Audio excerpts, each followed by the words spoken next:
Last week, in part one, we compared today's economy to that of 2008. Today, we'll compare today's economic environment to the 2000 dot-com bubble and to the inflation-driven recession of the 1970s.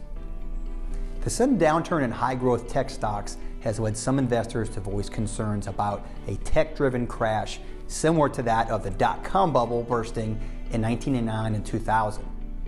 Back then, excessive speculation in internet-related companies fueled a 400% rise in the NASDAQ. But when many of those companies went belly up, the NASDAQ proceeded to fall nearly 78% over 2 years. However, speculation is the key word. Many of those companies were startups with little to no revenue. They were just exciting ideas.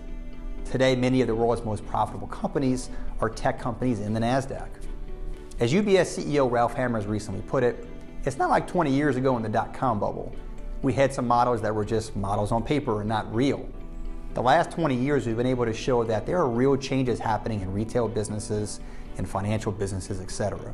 And that trend is not going to stop because of what we are seeing currently.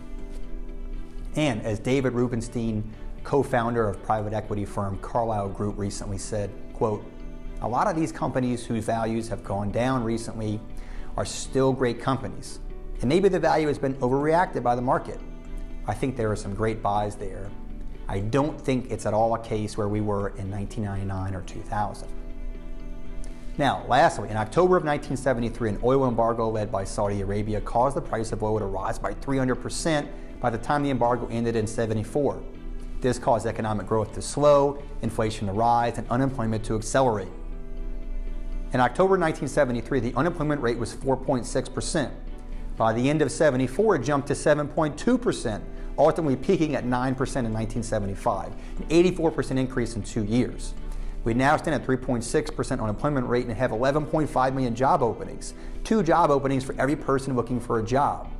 So, thanks to a strong labor market and a healthy U.S. consumer, unemployment is not likely to rise as it did in the early 70s. This can't not be overlooked.